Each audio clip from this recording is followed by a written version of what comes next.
Bonjour à tous, merci de nous retrouver comme tous les mardis pour les webinaires de French Morning Media Group, le média pour les Français aux États-Unis, Canada et UK depuis maintenant plus de 17 ans.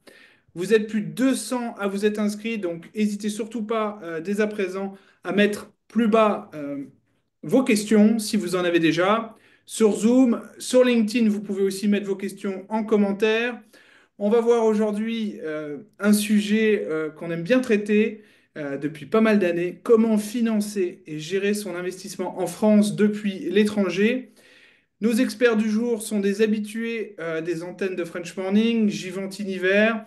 Elle est là spécialisée pour les non-résidents et les expatriés et acheteurs étrangers depuis plus de 15 ans. Aujourd'hui basée à Saint-Germain-en-Laye, ancienne expatriée. Elle a financé plus de 140 expatriés en 2024, qui fait pratiquement un tous les 3 jours. Bravo. Euh, Manuel Ravier, qui est notre deuxième expert du jour, cofondateur de la société investissement locatif.com, basée à Paris, avec des agences un petit peu partout en France. Il a fait acheter plus de 500 millions d'euros d'immobilier dans l'ancien, avec souvent des rénovations pour ses clients en moins de 10 ans. Un petit exploit. On va voir au programme les spécialités de l'investissement, donc depuis les États-Unis, le UK, le Canada. On va voir qui peut emprunter quoi et comment quand on est expatrié. On va voir comment choisir la bonne banque pour votre profil. On va voir comment ça se passe à distance. On va voir comment doubler la valeur d'un bien avec la rénovation. Où sont les bonnes affaires aujourd'hui en France? Et puis on finira bien sûr par la douloureuse, l'imposition française. On va donner un maximum d'informations. Vous voyez, Emmanuel a déjà partagé son écran. Donc, il va donner un maximum d'informations et on va poser toutes vos questions à la fin.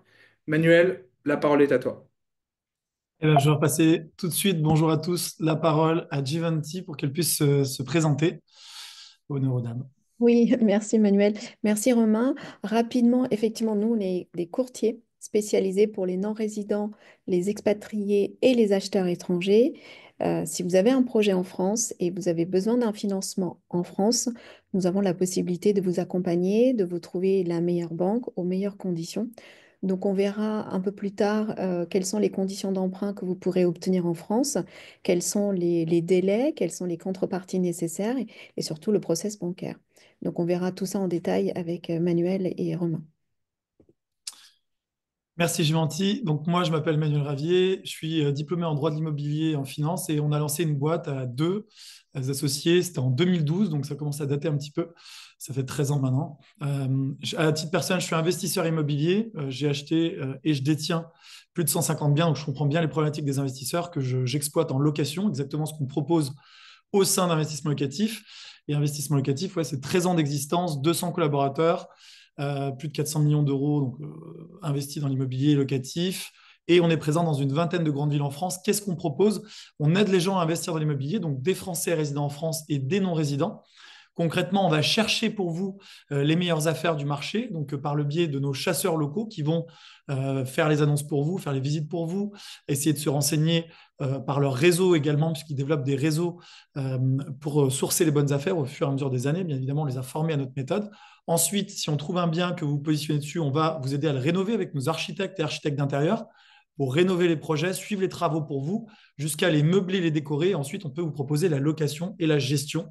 Donc, on a un groupe en fait de sociétés intégrées qui a permis donc à beaucoup de gens, expatriés ou pas, d'investir dans l'immobilier en France. Et on continue aujourd'hui notre mission d'aider les gens à développer une retraite grâce à l'immobilier, à développer de l'épargne.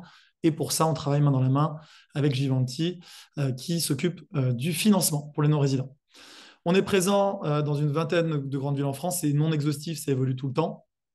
La petite nouvelle cette année, c'est que on veut et on a commencé à travailler sur l'international, notamment sur des projets qui peuvent être faits à Dubaï, Bali, en Espagne. Donc ça, c'est la nouveauté de l'année.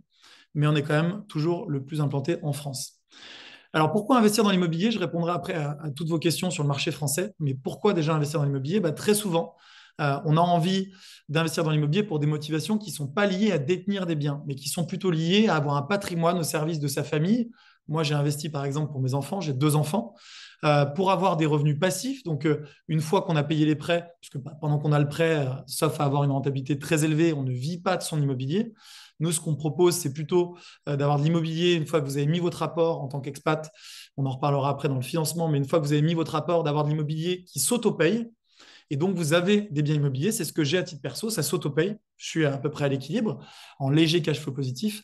Et en revanche, quand les prêts sont payés, bah là, je vais avoir une rente qui va être utile pour ma retraite, notamment, ou pour mes enfants, si je transmets des biens, en tout cas au service d'un meilleur confort de vie. On voit l'immobilier comme un outil, pas comme une fin en soi, même si nous, on adore, hein, évidemment, avec le cabinet d'archi, transformer des espaces et des bâtiments, mais on voit vraiment l'immobilier comme un outil financier, comme le meilleur outil financier. Je vais vous expliquer juste après pourquoi, en termes de ratio, sécurité et en levant de la dette, bien évidemment.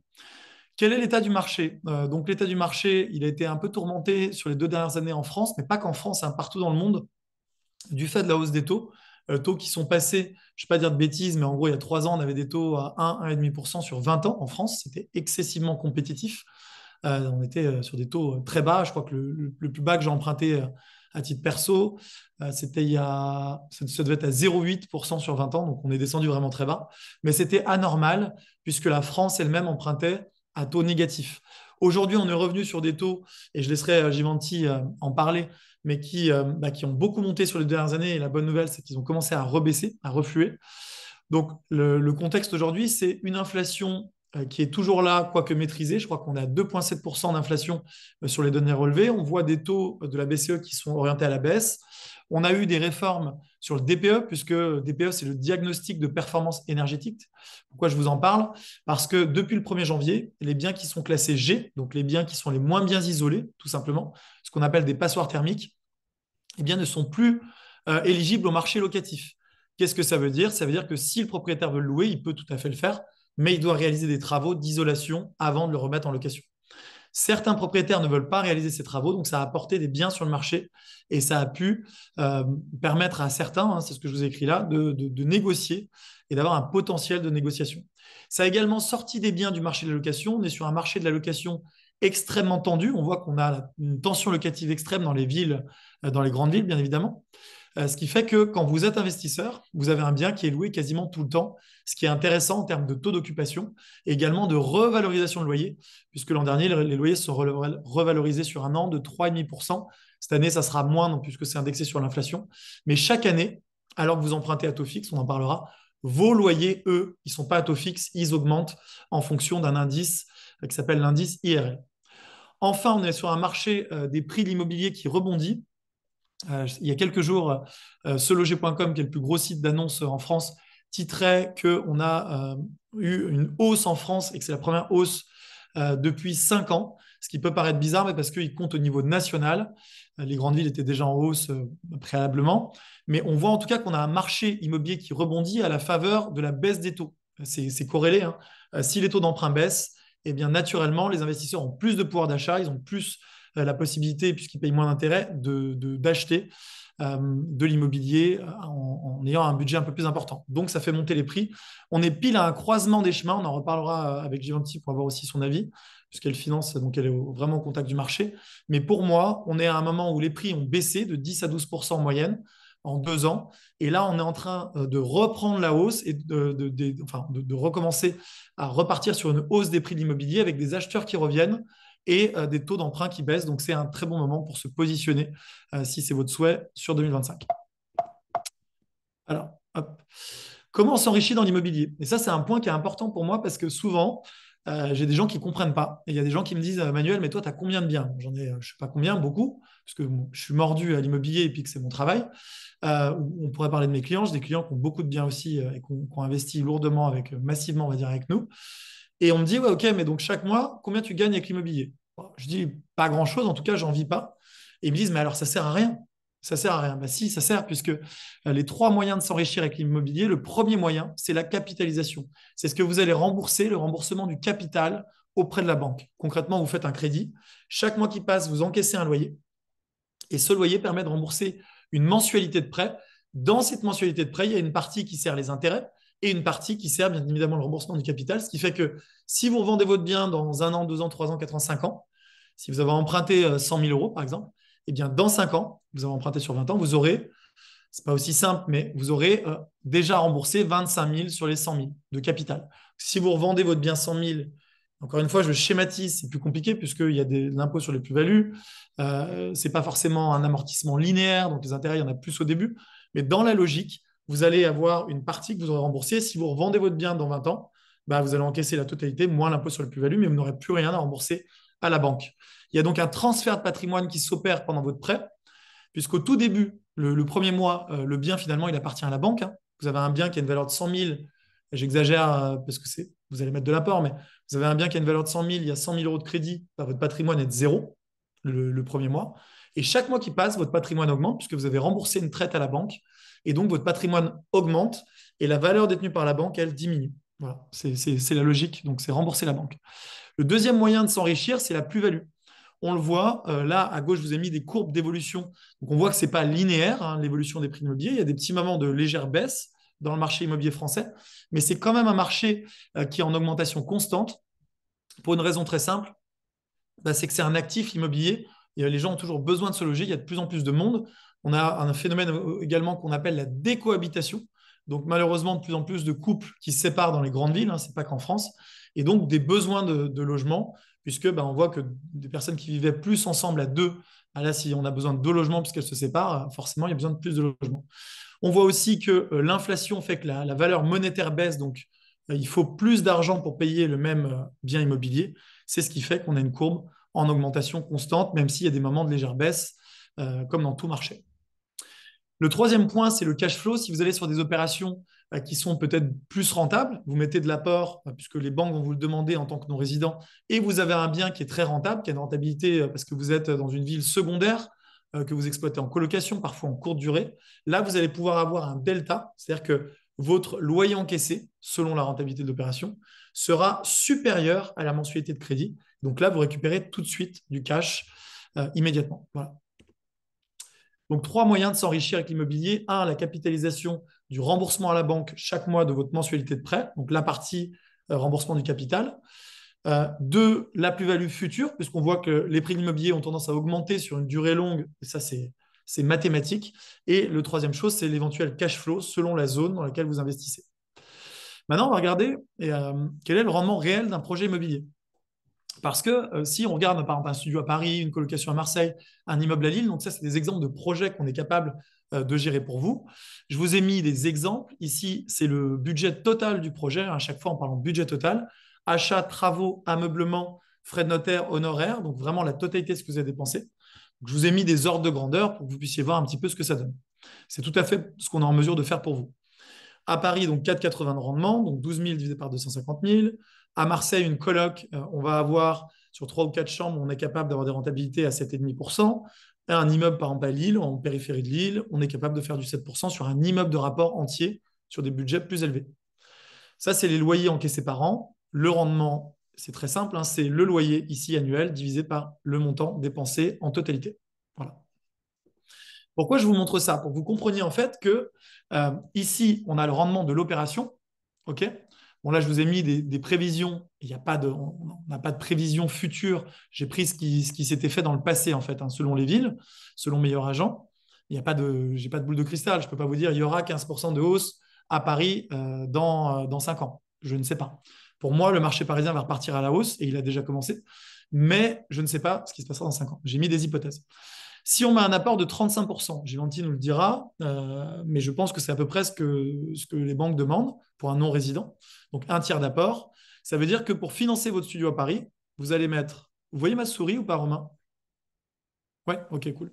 Oui, on Donc, la pour voit. financer un projet à 250 000 euros, vous allez mettre 87 000 euros, par exemple, ou faire des montages, vous mettez moins d'apport avec Givenchy, je la laisserai nous expliquer ça, et emprunter 160 000 euros. Ok, donc là, pareil. Une coloc à Marseille, j'ai mis 87, j'emprunte 162. Ici, j'ai mis un apport plus conséquent parce que le projet est plus cher, 240 000 et j'emprunte 440 000 euros. Et bien là, j'ai mis un exemple de coût des intérêts. Alors, j'ai peut-être été sur des taux peut-être un petit peu bas, je ne sais pas, mais ils sont orientés à la baisse. Donc, le temps que vous fassiez un projet, à mon sens, ils vont encore baisser. 3,20 bon, dans mon hypothèse, plus une assurance. Donc, ça fait 3 500 euros d'intérêt par an payé pour emprunter 162 500 euros. OK. Ici, c'est pareil, c'est le même montant emprunté. Et ici, c'est proportionnel. Alors, petit point sur les intérêts d'emprunt, c'est ce qu'on paye les intérêts d'emprunt, c'est pas ce que ça vous coûte. Ça ne vous coûte pas 3 500 euros parce que ces intérêts d'emprunt, ils vont passer en charge. Ils vont venir gommer de l'impôt. Ils vont venir gommer du loyer imposable. Avec le régime LMNP ou en STLIS ou en LMP, chaque année, ces 3 500 euros, vous allez le dire, vous allez sortir votre tableau d'amortissement à l'expert comptable et il va vous dire, OK, sur les 3 500, je les passe en charge. Ça gomme 3 500 euros de loyer sur lesquels j'aurais payé de l'impôt. Donc, en fait, ça ne vous coûte pas vraiment 3 500. Mais bon, c'est ce que vous dépensez pour payer la banque. Mais après, vous récupérez une partie en impôt. Eh bien, le loyer, ici, j'aurais aimé tout faire entrer sur un tableau, ça aurait été plus clair, mais 8 500 euros, ça sort d'où? C'est ces 12 000 euros de loyer encaissé, moins le coût des intérêts d'emprunt. Voilà. J'ai bientôt fini ma démonstration. Donc, j'ai 8 500 euros de loyer net d'intérêt. Donc, loyer net d'intérêt après avoir déduit, etc. Et pareil ici. Eh bien, le rendement du capital, c'est quoi? C'est le loyer net d'intérêt, donc c'est le remboursement du capital, c'est l'enrichissement. Il est de 8 500 euros par an sur l'apport de 87 500. Parce que l'argent que vous avez vraiment mobilisé dans votre projet, ce n'est pas 250 000 euros. C'est 87 000 euros. Le reste, c'est la banque qui vous l'a prêté. Si vous aviez mis vos 87 000 euros en bourse, par exemple, vous n'auriez pas investi 250, vous auriez investi 87. OK? Donc, il faut comparer ce qui est comparable. Vous avez réellement mobilisé de votre trésorerie personnelle 87 000 euros dans ce projet, etc.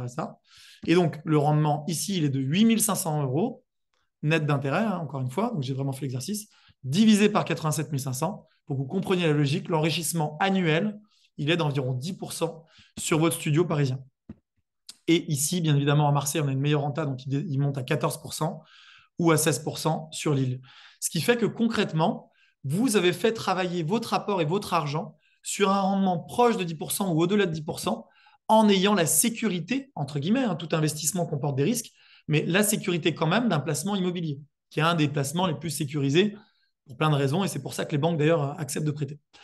Et dernier point que je voulais vous faire toucher du doigt, c'est que derrière, si vous avez une plus-value de ce que je vous ai mis ici, 15% en 5 ans, ce qui est tout à fait réaliste, c'est 15% de plus-value en 5 ans, ça fait 7 500 euros par an. Donc, c'est 7 500 x 5. Je l'ai annualisé. Et donc, si on réintègre l'enrichissement annuel par le remboursement du capital plus la plus-value, ici et ici, ça fait un enrichissement donc, de 16 000 euros par an au bout de 5 ans, hein, si on regarde en arrière, divisé par 87 000. Là, j'ai fait travailler mon argent à 18%, si tant est que l'immobilier prenne 15% à Paris dans les 5 prochaines années, ce qui me semble tout à fait possible, mais après, vous pouvez faire varier les hypothèses. Dans tous les cas, ça va venir doper avec la réintégration de la plus-value le rendement de votre capital qui passe d'un rendement de 9,70 à un rendement de 18, 37, 32 selon les évolutions des prix de l'immobilier. Donc, on voit qu'en fait, pourquoi l'immobilier est magique? L'idée, c'est de faire le plus d'effets de levier possible, donc de mettre le moins d'apport possible sur l'opération. Il y a des moyens, et Givenchy en parlera, de ne pas mettre tout en apport dans le projet, mais de pouvoir peut-être faire d'autres placements à côté. Mais en tout cas, vous faites travailler l'argent mobilisé dans l'immobilier sur des rendements qui sont élevés grâce au travail de Givenchy et au fait que les banques vont vous prêter. On le voit ici. Et tout en ayant un placement qui est un des plus sécurisés. Hein. L'immobilier dans les grandes villes, c'est un des plus sécurisés en termes de prise de risque sur un marché français qui est très résilient en termes d'immobilier. Voilà, donc donnez-moi un levier, donc levier bancaire et un point fixe et je soulèverai le monde, comme dit Archimède. Je vous ai pris quelques petits exemples maintenant de ce qu'on est capable de faire en termes de rentabilité. Bon, là, c'est à Paris, un T2 de 27 mètres carrés, donc c'est un peu grand pour que ce soit très rentable pour Paris. Hein. 27 mètres carrés en T2, ce n'est pas grand, mais on est capable de faire plus petit parce que plus c'est grand et moins c'est rentable, entre guillemets. On est sur un budget tout inclus de 400 000 euros, achats, travaux, donc c'est toujours pour des biens rénovés, meublés, frais de notaire inclus, honoraires inclus, donc refait à neuf entièrement. Avec dont incluant des travaux de 38 000 euros. Et on finit sur des rendements ici de 4,37%. Si on va sur des villes ou des zones comme Marseille ici, je vous ai mis d'exemples de projets, on est sur une plus grosse coloc ici, 4 chambres, 100 mètres carrés, on finit à 4 000 euros le mètre, un peu en dessous. La ville de Marseille est intéressante pour ça, parce qu'on n'achète pas cher au prix au mètre carré, avec des revenus à 2 350 euros, donc divisé par 4 parce qu'il y a 4 chambres, et on est sur une rentabilité au-delà de 7%. Et voilà, je vous ai mis un immeuble de rapport à Lille, un petit immeuble de rapport qui va générer celui-ci 7,72% de rentabilité. Voilà, on est présent dans différentes villes. Ce qui marche bien aujourd'hui, puisqu'on me demande souvent, bah, ça peut être la Côte d'Azur. On est capable de vous faire des choses à Nice ou à Cannes, par exemple, qui a un bon mix entre rentabilité et patrimoine. On nous le demande beaucoup parce qu'être sur la Côte d'Azur, évidemment, ça fait rêver. Vous pouvez garder l'appartement pour vos enfants s'ils étudient à l'EDEC, par exemple à Nice plus tard, ou pour vous en pied-à-terre. Si vous souhaitez à un moment, une fois qu'il a été payé en partie par les loyers, bah, vous souhaitez en profiter, tout simplement, ça peut être intéressant. La Côte d'Azur ou Paris, on nous le demande beaucoup pour les non-résidents. Ou après, on peut être sur d'autres villes, hein. On est à Bordeaux, on est à Vannes, par exemple, en Bretagne. On est dans beaucoup de villes en France. On est à Lille, on est dans beaucoup de villes. Donc, n'hésitez pas à nous solliciter là-dessus. Et maintenant, je vais passer la parole à Givenchy sur la partie financement. Merci Manuel, merci beaucoup. Alors rapidement, je sais qu'aujourd'hui on a un public plutôt États-Unis, Canada. Là, ce que je voulais vous montrer rapidement en vert, tous les pays en vert, nous pouvons les financer. On va jusqu'à l'Australie, on va jusqu'à la Corée du Sud, le Japon. Donc il n'y a pas de notion de pays, sauf les pays qui sont effectivement en guerre ou difficultés, instabilité politique, monétaire, autres, ou géopolitique. Effectivement, on ne peut pas intervenir.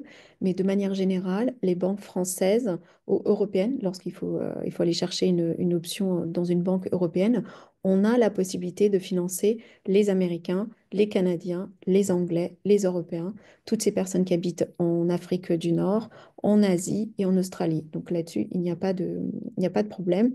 Donc si vous avez un point à savoir, est-ce que je suis aux États-Unis, est-ce que je peux obtenir un prêt? Oui, vous pouvez obtenir un prêt aux conditions du marché qui sont établies pour les non-résidents et les expatriés.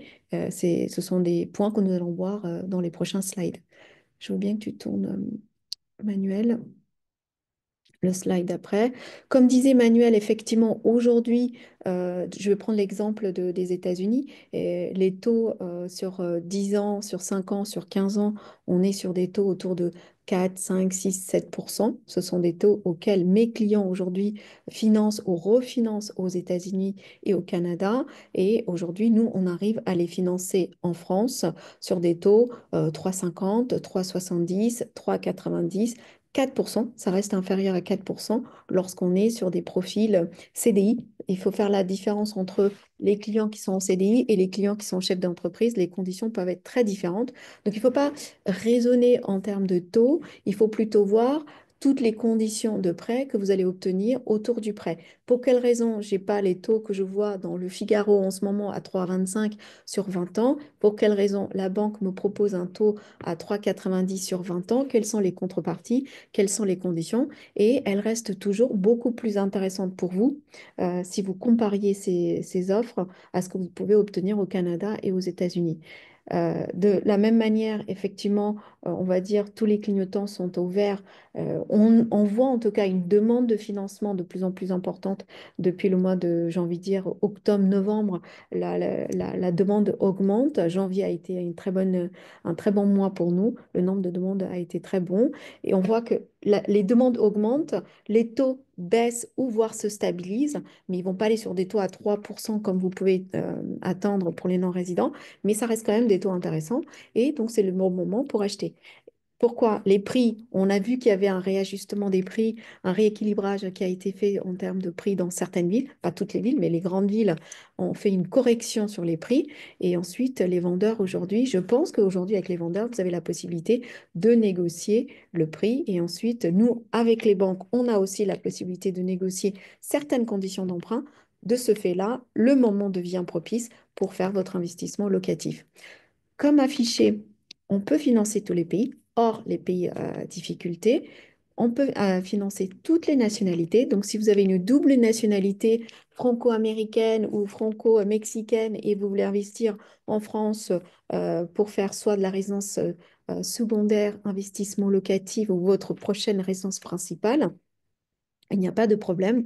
Nous, on va aller chercher la meilleure banque qui peut vous accompagner par rapport à votre profil. Il faut savoir que les banques ne font pas de volume sur les non-résidents, elles vont faire du cas par cas.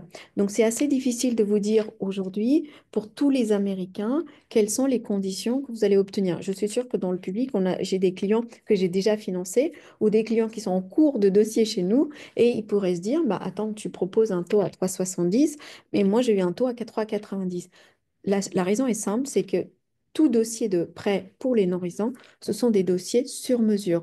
Les banques, elles vont vous établir une condition de prêt en fonction de votre profil, votre âge, votre salaire, votre situation financière, la superficie financière, vos avoirs, votre épargne après projet. C'est tout un ensemble de paramètres qui sont à regarder avant de dire 3,50, 3,30, 20 ans, 25 ans. LTV à 90%, 80%, sans placement, avec placement, nantissement. Donc, c'est tout un paramètre qu'il faut regarder. Donc, on ne vous fera pas de simulation, on va dire, qui va être généralisée pour tous les Américains ou pour tous les Canadiens, mais plutôt une idée de ce que vous pourrez obtenir si vous achetez en France.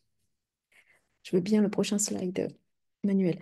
Rapidement, quelles sont les conditions? Donc, comme je vous disais, si vous avez un projet locatif en France cette année et que vous ne savez pas si une banque peut vous financer, nous avons la possibilité de faire une simulation sur la base de votre situation, à savoir calculer votre taux d'endettement, calculer votre budget, savoir si une banque prête en SCI. Il faut savoir que les financements SCI, c'est assez complexe. La raison, c'est que les banques, elles vont nous dire il y a deux acheteurs et parfois il y a des enfants mineurs. Nous, nos systèmes informatiques ne permettent pas de financer un projet via une société aussi facilement. On a tout un process bancaire un peu plus complexe. Donc, lorsqu'on a beaucoup de demandes, ils vont avoir tendance à vous refuser une demande en société. Ensuite, en société, ça a aussi des impacts fiscaux. Donc, il faut que vous sachiez ce que j'achète en nom propre ou via une SCI, quels sont les impacts en cas de revente, quelle est l'imposition que vous allez avoir pendant toute la durée de détention de votre projet. Moi, je vous recommande vivement de vous rapprocher d'un notaire et de lui poser toutes ces questions par rapport à votre situation personnelle, patrimoniale et familiale, voir quel est le montage financier, le montage bancaire le plus simple. Moi, en tant que courtier, j'aurais tendance à vous dire qu'aujourd'hui, un financement en nom propre est toujours beaucoup plus simple que via une société.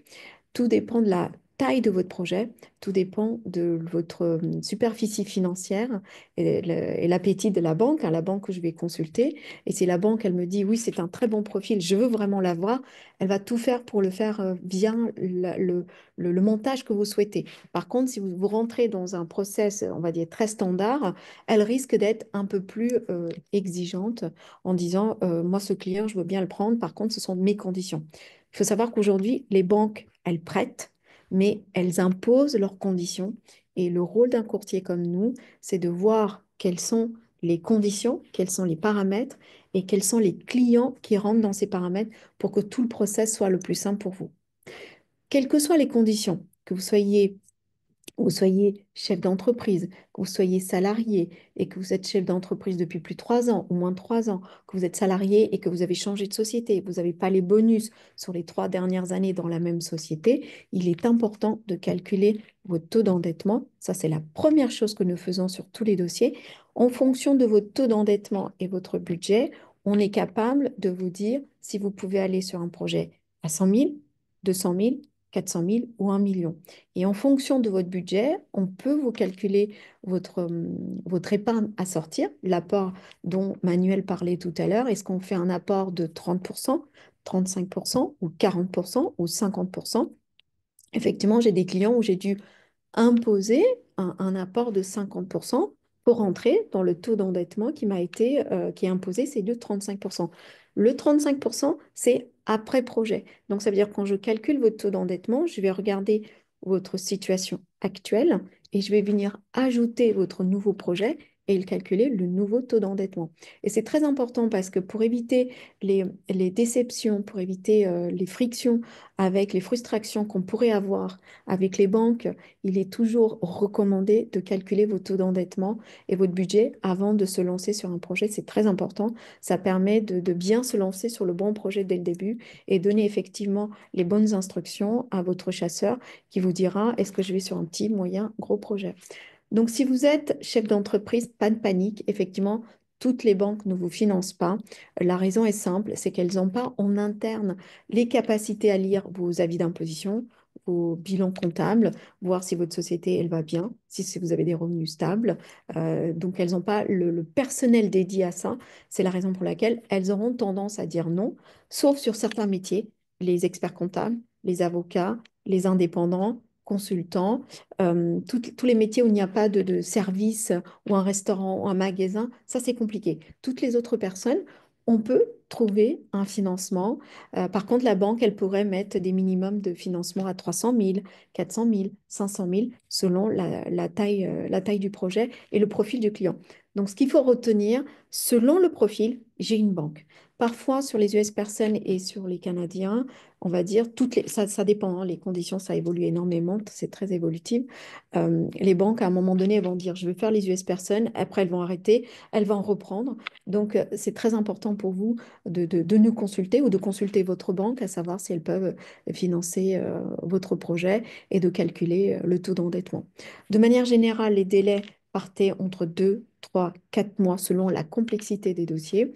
On a des dossiers qu'on arrive à financer en 2 mois, des dossiers qu'on va financer sur 3 mois et demi. Tout dépend des documents, la partie administrative bancaire qui est toujours longue, hein, vous êtes en France, il ne faut pas oublier. Le banquier, il va faire tout le process à distance et donc il a besoin d'être sûr que le dossier qu'il le reçoit, c'est un vrai dossier, que tous les documents sont conformes. Donc il a tout un process de vérification derrière en interne, qu'il a l'obligation de le faire. Il passe par nous. Donc nous, on fait déjà une première validation de votre dossier chez nous en interne. On vérifie tous vos documents. Ensuite, on vous fait un premier email en disant, voilà, votre dossier nous semble complet. Et là, on va le déposer auprès de plusieurs banques. C'est à ce moment-là qu'on va recevoir des retours. On va avoir des retours négatifs, des retours positifs. Tout dépend de la complexité, votre taux d'endettement, le profil que la banque elle a envie de valider. Ensuite, Manuel, je veux bien que tu passes. Là, j'ai fait une J'avais simulation rapide. j'avais une petite Oui, question, Givanti, les gens qui nous regardent. Je sais que tu fais parfois des montages où ils sont pas obligés de mobiliser forcément tout l'apport, ils peuvent faire un placement oui. sur une partie, ou comment ça se passe Alors, sur c'est cet aspect? c'est possible. Là, encore une fois, il faut avoir la validation du banquier. Un prêt, on va dire un prêt où tu places 200 000 pour lever 200 000, c'est trop petit. Donc, il y a des budgets. Si vous avez un immeuble de rapport ou un très bel appartement à Paris, 100 mètres carrés, à Paris 16, pour 1 million d'euros, effectivement, là, je peux venir lever 1 million d'euros et placer 500 000 en banque. Donc, vous allez toujours me dire, Givenchy, c'est quand même 50%. Mais attention, j'ai pu lever 100% la valeur du bien sur 20 ans, soit en prêt amortissable, soit en prêt in fine, 3,70, 3,50, 3,90 en termes de taux. Tout dépend de votre profil. Donc, sur du petit budget, j'ai envie de dire moins d'1 million d'euros, les banques, elles auront du mal à vous proposer du prêt cash, c'est-à-dire contre du cash, elles vous font du prêt. Ça va être compliqué parce que l'argent qu'elles vont collecter derrière, elles vont le placer sur le marché. Donc, en fonction de votre profil investisseur, elles vont vous dire, moi, sur 500 000, je ne vais pas pouvoir lever beaucoup. Donc, du coup, je ne vais pas faire les petits projets. Par contre, sur 1 million, s'il y a 500 000 euros de placement, je vais pouvoir lever 100% la valeur du bien. Donc, en fonction de votre projet, le produit le plus classique qu'on a tendance à faire sur du amortissable, sur du locatif, c'est du amortissable, comme tu disais tout à l'heure, Manuel. C'est-à-dire, vous avez un crédit, là, regardez, vous avez une mensualité de 936 euros par mois. J'ai mis un loyer à 800 euros. Donc, l'objectif, c'est quoi? C'est que votre crédit, votre loyer ne soit pas très loin, que ça ne fasse pas un delta trop important lorsqu'il y a des vacances locatives, lorsqu'il y a un changement de locataire, et donc que vous puissiez assumer sereinement tous les mois. Et encore une fois, ça dépend du profil des clients. On a des clients qui vont nous dire, là, Givenchy, du 80% de levée, j'en veux pas, mais je veux plutôt lever le maximum. Donc, sur un US personne, je peux peut-être aller sur du 90%. Par contre, là, je vais vous demander un peu d'épargne à placer en banque. Donc, en fonction de ce que vous pouvez accepter, en fonction de ce que je vais trouver sur le marché, je peux vous financer. Là, avec 25% d'apport, je peux financer un 80% pour un projet à 217. Donc voilà, donc ce qui est important, c'est de voir votre budget et en fonction de budget, combien je vais pouvoir lever en dette, sur quelle durée. Donc si vous voulez être sur du 25 ans, parfois certaines banques peuvent aller, mais elles auront tendance, en France, on a tendance à protéger les emprunteurs. On n'a pas envie que les emprunteurs ils y aillent sur des durées trop longues. Le banquier, il va avoir un discours très protecteur. Il va dire, mettez un peu d'épargne, un peu d'apport, mettez de l'épargne de côté, mettez de l'épargne de précaution, prévoyez une assurance emprunteur, assurance habitation, une prévoyance en cas de défaut de paiement, en cas de décès ou invalidité.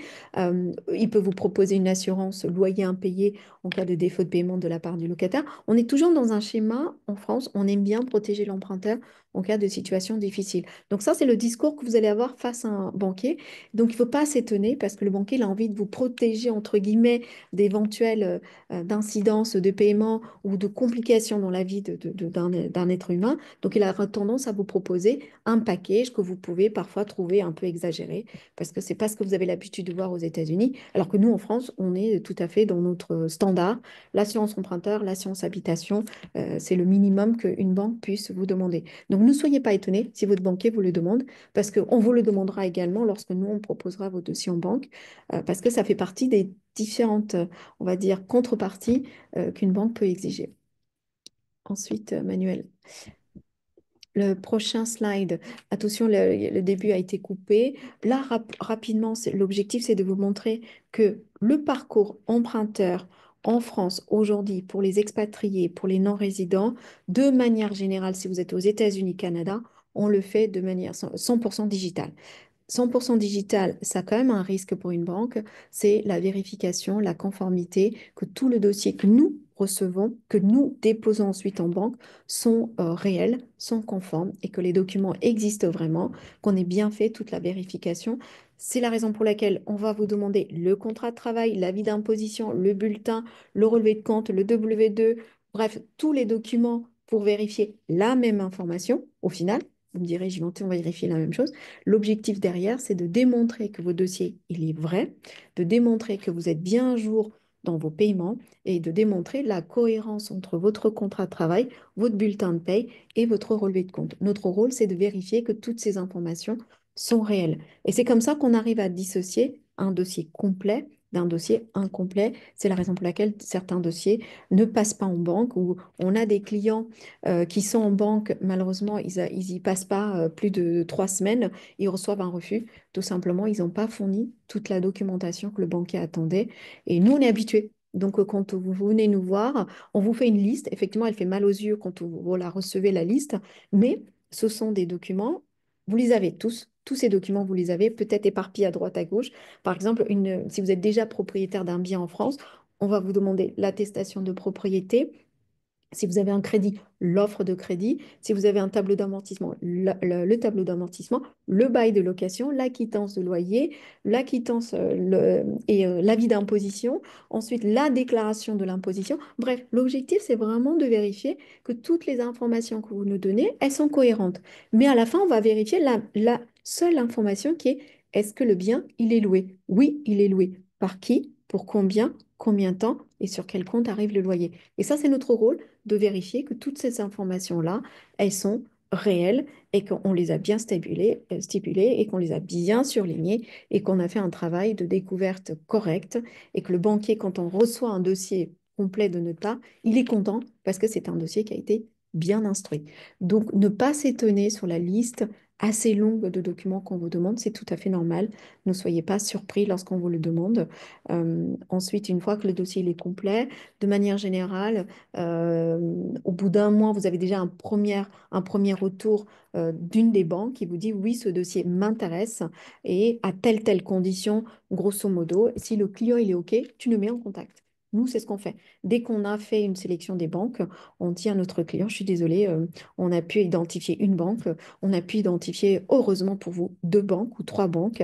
Voici l'étude comparative ou voici, désolé, on n'a pas pu vous trouver de banque sur les 4 banques identifiées, il n'y en a qu'une qui a pu nous faire un retour. Les autres, elles ne sont pas prêtes pour le moment à vous accompagner. Donc, est-ce que vous nous donnez l'autorisation d'avancer avec la banque A, l'ouverture de compte, l'assurance emprunteur, les contreparties, l'édition des offres de prêt? Donc, nous, on va vous assister sur tout le process jusqu'à la fin, jusqu'à ce que vous obteniez l'accord de principe, l'édition des offres de prêt, la lecture de l'offre de prêt ensemble si nécessaire pour comprendre toutes les conditions. Ensuite, on va vous accompagner jusqu'à la signature chez le notaire. Tout ce parcours-là va se faire digitalement chaque fois que c'est possible. On a des dossiers sur lesquels les banques demandent, notamment pour l'Angleterre, de rencontrer le client parce que là, c'est une conformité en interne qu'elles ont de vérifier et de voir le client avec son passeport. Dans ce cas-là, on vous dit, sur 3 banques, il y en a une qui nous dit de vous rencontrer. Et donc, on fait en sorte d'arranger un rendez-vous avec le banquier à Paris, dans une agence la plus proche du train où il a pu descendre. Donc, on va s'arranger pour vous trouver au moins une banque. C'est ça qu'il faut retenir. Donc, il n'y a pas 50 banques, il y a au moins une banque qui va pouvoir vous accompagner. Donc voilà, je pense que j'ai fini pour ma petite présentation. Donc rapidement, ce sont mes coordonnées. Donc si vous avez une question à savoir est-ce que mon projet est finançable, est-ce que je peux obtenir un financement par rapport à ma situation professionnelle, personnelle, bancaire, n'hésitez pas à nous envoyer un email et moi, je serai capable de vous répondre à toutes ces questions-là. Voilà, merci. Manuel, ton micro est fermé si tu veux juste rouvrir ton micro. Ouais. Donc, on va passer aux questions-réponses. Peut-être, de toute façon, on va vous renvoyer la presse après. Je vous laisse peut-être noter les coordonnées. On aurait dû mettre les deux sur la même slide. Je suis en train de me dire, Givenchy. C'est pas Mais très grave. Ce que je vais faire, c'est que je vais mettre dans le chat et pour les gens qui nous suivent sur les réseaux sociaux, je vais mettre dans les commentaires les contacts. Donc là, s'il y a des gens qui se sont absentés, il est l'heure de revenir à l'écran. Si vous nous écoutez en audio, vous avez donc les coordonnées de Juventy qui étaient sur la slide d'avant. Je vais les mettre dans le chat. Et si vous voulez prendre contact avec Manuel, vous avez son QR code. Vous avez l'habitude hein, sur les webinaires de French Morning, on a toujours un QR code à scanner et vous pouvez rentrer, prendre directement même rendez-vous avec Manuel et son équipe. On a une première question que j'ai vue sur LinkedIn. Combien ça coûte de travailler avec Manuel? ça coûte 8% du montant du projet. Donc, achat, travaux, ameublement, toutes les étapes qu'on va gérer en fait pour le compte des clients. 8,4% précisément TTC. On est payé uniquement au succès. Donc, si vous nous mandatez, tant que vous ne devenez pas propriétaire du bien, donc ce n'est pas quand on vous trouve un bien, c'est quand vous devenez propriétaire le jour de l'acte authentique que vous nous payez. Voilà. Donc, vous ne payez rien tant que vous n'êtes pas devenu propriétaire, donc que vous n'avez pas validé un projet, que vous n'êtes pas avancé avec le financement avec Givenchy. Et nos frais passent également en charge, en déficit, comme des frais d'agence, donc viennent gommer de l'impôt. Donc le prix le coût après impôt est moindre que ça. L'objectif, c'est de gagner du temps, de l'expertise, et également qu'on vous fasse acheter moins cher et qu'on gère chacune des étapes du projet, puisque gérer aussi des travaux, en général, c'est assez stressant et compliqué. Une question de Frédéric. Faut-il investir à Paris ou en province? Alors, faut-il investir à Paris en province? C'est une bonne question, Frédéric. Ça dépend de vos objectifs et de votre stratégie. Si vous me dites que vous voulez plus de rendement, on ne pourra pas aller dans Paris, puisque Paris, c'est une ville patrimoniale, donc ça a ses atouts. Paris garde beaucoup de valeur. C'est un marché très liquide, avec une forte tension locative. Avoir un appartement à Paris, ça peut être intéressant également pour en pied-à-terre ou pour vos enfants plus tard, etc. Mais si vous voulez un rendement locatif plus élevé, on va vous accompagner par exemple à Toulon, au Havre, qui fonctionnent très bien, qui sont des villes de taille moyenne, mais qui proposent des rendements plus élevés et où il y a quand même de la tension locative. Donc ça va dépendre de la stratégie. Lors du premier rendez-vous que je vous propose de réserver avec le QR code, vous allez voir avec mon équipe, vous allez donner vos objectifs. On va essayer de comprendre de quel niveau d'apport vous disposez. Est-ce que vous avez déjà rencontré Givenchy sur la partie financement, par exemple?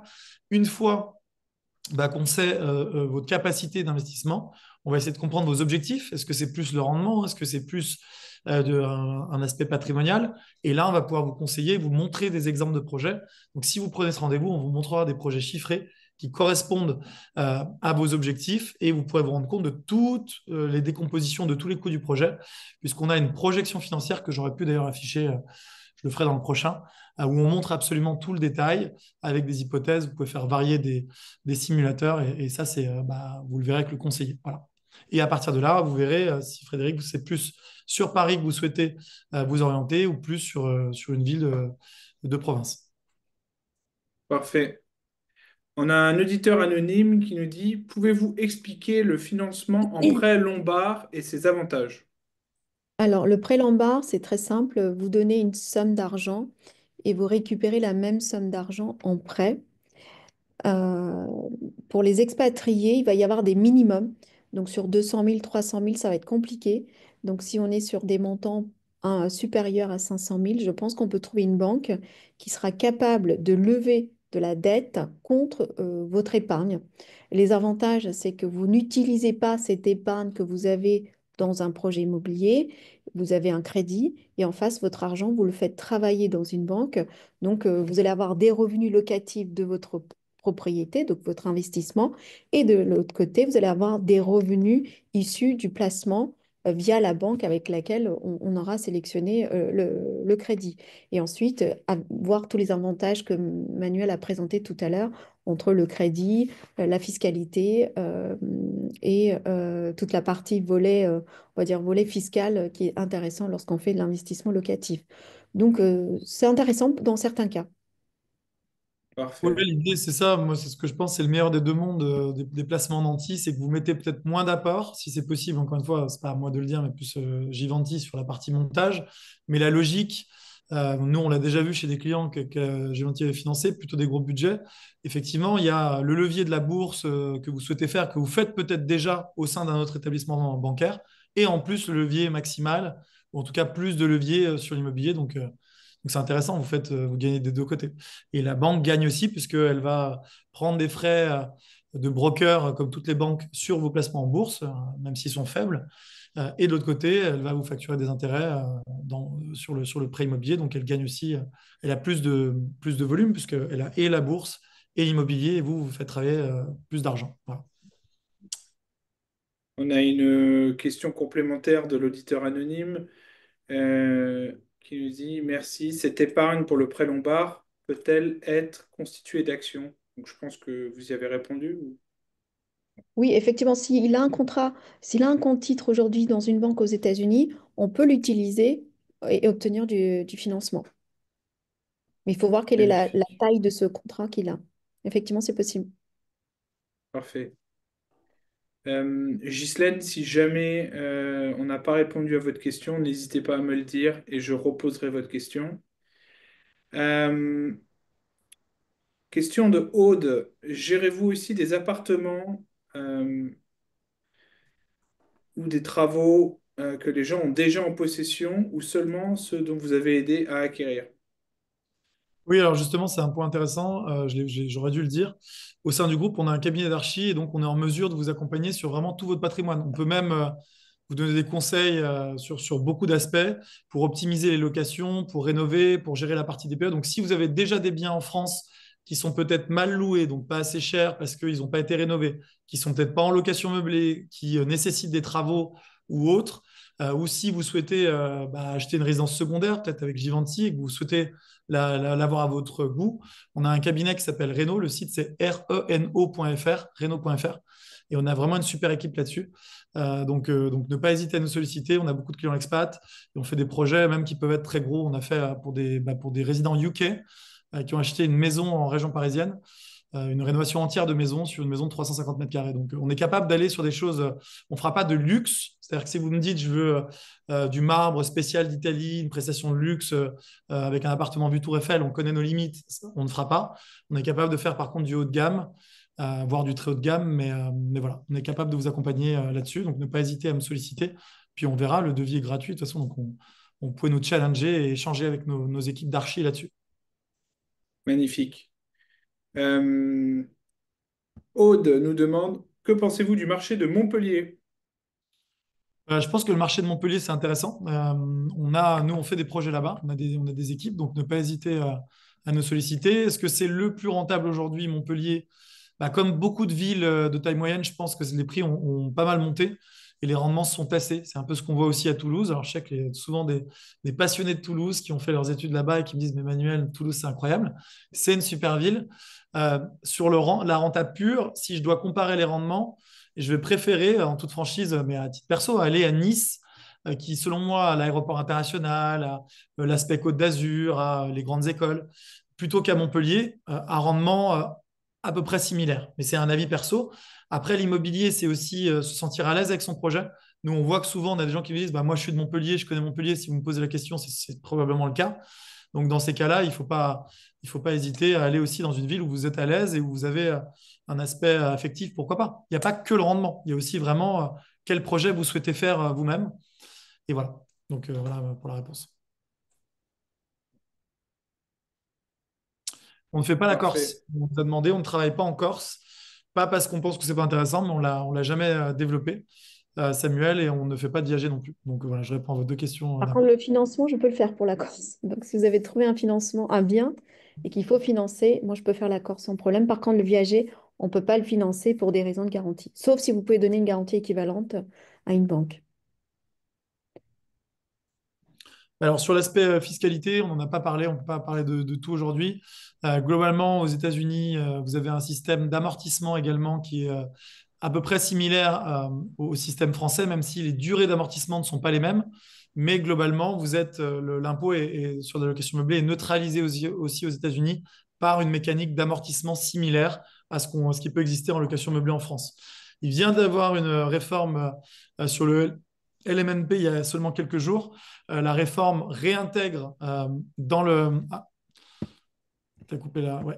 La réforme réintègre les amortissements dans le calcul de la plus-value, donc il y a un petit peu plus d'impôt sur les plus-values en LMNP. Mais souvent, les non-résidents qui dépassent 23 000 euros de revenus locatifs meublés sont LMP. Donc en fait, ça change pas grand-chose par rapport à avant. Sachant qu'en LMNP, il y a toujours des abattements pardon, pour durée de détention. Donc si vous gardez votre bien sur une durée longue, vous allez avoir un abattement et si vous le gardez plus de 22 ans, il y a une partie carrément qui disparaît de la plus-value, vous ne la payez carrément plus. Et au-delà de 30 ans, vous payez 0,1 € d'impôt sur les plus-values, même si j'ai conscience que 30 ans, c'est long. L'abattement est progressif. Donc l'idée, c'est de détenir longtemps l'immobilier pour ne pas payer de plus-value, pour faire simple. On a une question sur Facebook de Véronique. Quels sont les taux pour les résidents du UK en ce moment? Alors, ça dépend. Si vous êtes en Angleterre, les meilleurs taux sur 20 ans, c'est 3,25. Et le taux moyen, j'ai envie de dire 3,70. Hors assurance, bien sûr. Parfait. Euh, Combien ça coûte de travailler avec Givenchy? Pour nous, pareil, on a un forfait, c'est 1% du montant du prêt avec un minimum à 5 000 euros. Parfait. Je mets mes petites infos dans le chat. Voilà. Merci. Je vais aussi mettre tes infos là. Sur Zoom, j'ai plus de questions. S'il y a des gens qui ont des questions, posez-les maintenant. Je regarde rapidement sur LinkedIn.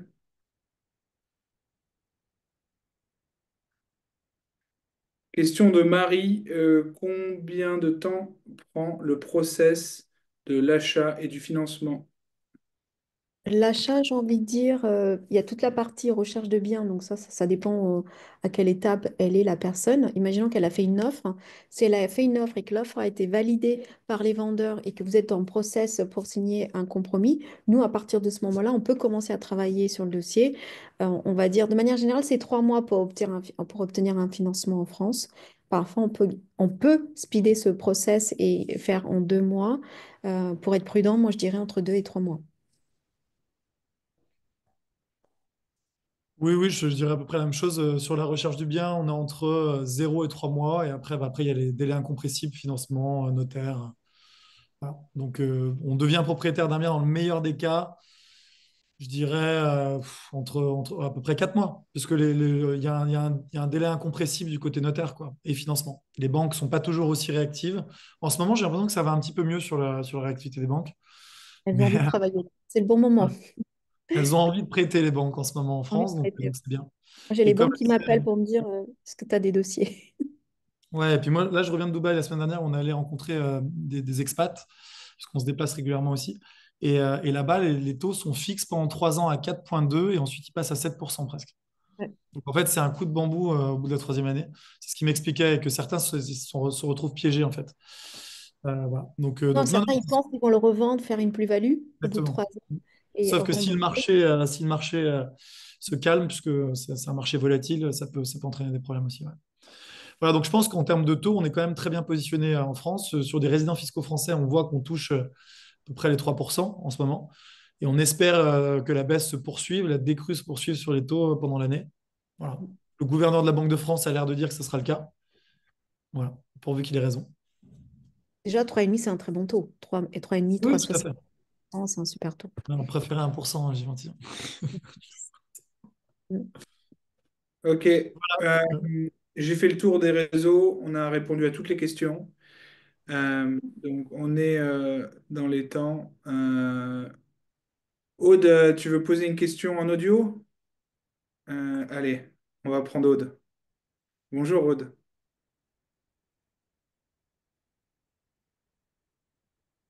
On t'entend pas. Je pense que ton micro ne fonctionne pas, Aude. Ah, peut-être. Non, pas de Non. question, elle a dit. Elle dit dans Ah, le chat. d'accord. Bon, bah, c'est réglé. Audit, ça, on y a déjà répondu à ça. Ouais, ouais, je pense qu'on a tout traité. Bah, on a 3 minutes, donc on peut prendre la question. Je lis sur Internet que le Crédit Lombard est à court terme, 1 à 4 ans. Bah, en fait, là, vous lisez peut-être des informations pour des résidents. Effectivement, si vous êtes résident, vous êtes en France, parfois en banque privée, votre banquier il pourrait être capable de vous faire une proposition sur 3 4 ans. Mais lorsqu'on est non-résident, qu'on va avoir une banque classique, traditionnelle pour faire l'investissement locatif, tout dépend de votre projet en fait et la taille du projet. Vous n'allez pas avoir une réponse pour du prêt Lombard aussi facilement. Ce sont des choses qui se font, mais plutôt en banque privée. Après, il n'y a pas que le prêt lombard, il y a aussi du placement d'anti, hein, tout simplement. C'est-à-dire que le prêt lombard, c'est encore un système spécifique, si j'ai bien compris, qui se recharge, mais il y a aussi du placement d'anti où vous placez simplement de l'argent sur un compte, sur des titres ou des actions. La banque prend une empreinte, c'est-à-dire que vous ne pouvez pas retirer votre argent. Si vous ne remboursez pas votre crédit, elle peut se servir dessus, mais ça génère les intérêts des actions, etc., que vous choisissez, en fait, en accord avec la banque. Voilà. Enfin, tu me dis quelques. Oui, Les c'est prêts du lombards. nantissement. Oui, parfois du nantissement, c'est possible. Ouais.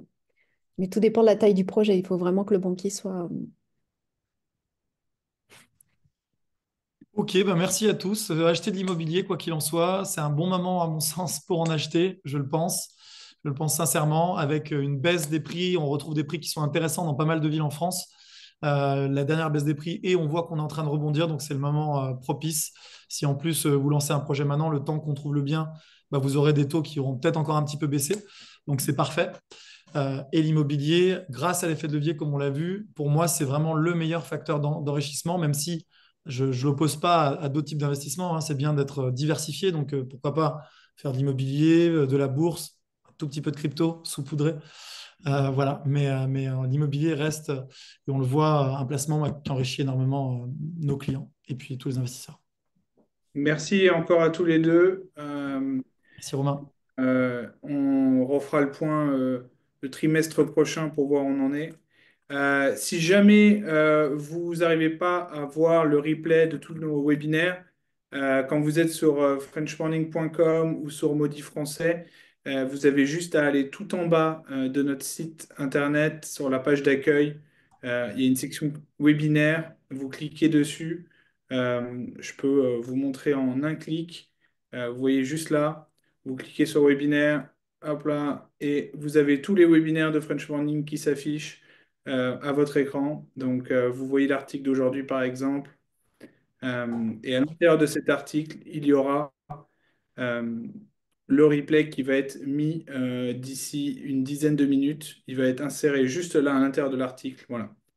Et si jamais vous avez toujours pas arrivé à avoir accès, n'hésitez pas à m'envoyer un mail et on pourra toujours vous renvoyer le replay en intégralité. Tous nos webinaires sont disponibles en replay depuis 5 ans sur YouTube, Facebook et LinkedIn. Donc n'hésitez pas aussi à aller sur nos réseaux sociaux si besoin. À bientôt, je vous souhaite une bonne journée, une bonne soirée où que vous soyez dans le monde. À la semaine prochaine. Au Merci. revoir. Au Au revoir. revoir.